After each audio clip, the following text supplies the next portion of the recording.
What's good guys, another day, another video. And welcome back sa ating CLM content. Ngayong season 3, sobrang daming bagong players, returning players, at mga naghahabol ng progression dahil sa bagong updates, level cap expansion at second class advancement. At dahil nakagawa na tayo dati ng videos tungkol sa season 3 update, CLM Tokenomics. Ngayon naman gagawa tayo ng mas beginner friendly leveling guide at daily routine na pwede nyong sundan araw-araw para mas mabilis kayong lumakas at mag-progress sa game.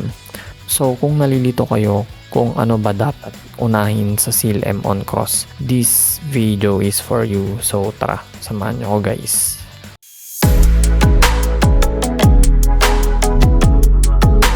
Okay, number 1 leveling guide. Unahin ang main quest. Sa simula, pinaka-importante talaga yung main quest. Huwag nyo muna masyado isipin yung ibang features habang mababa pa level nyo. At bakit?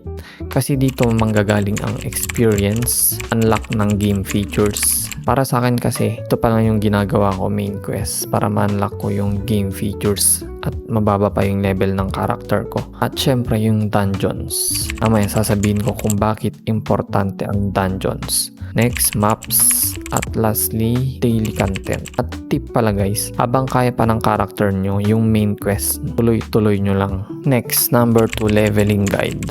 Daily login routine. Claim lahat ng free rewards. Login rewards, mail rewards, event rewards. Kagaya nitong 7-day login, 4-week login, at ito naman yung event reward, exchange event, level achievement. Next, number 3 leveling guide. Daily dungeons, daily missions, at weekly missions.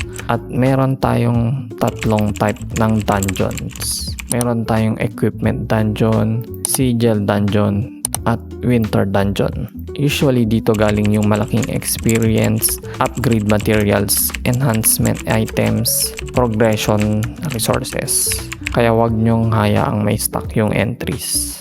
For example, tong equipment dungeon, meron kayong makukuhang mga equipments. Meron din gear enhancement stone. At syempre, experience. And lastly guys, AFK farming or field grinding. Pagtapos na lahat ng dailies plus weekly tasks, saka papasok yung AFK grind.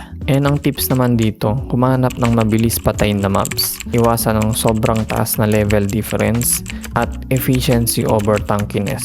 Mas okay yung mabilis ka mag-clear ng mobs. For example, tong ginagawa ko, dito ko sa map na level 16. Mas gusto ko kasi yung fast clear at mas marami akong nakuha ang experience. So, ayun lang guys. See you sa susunod.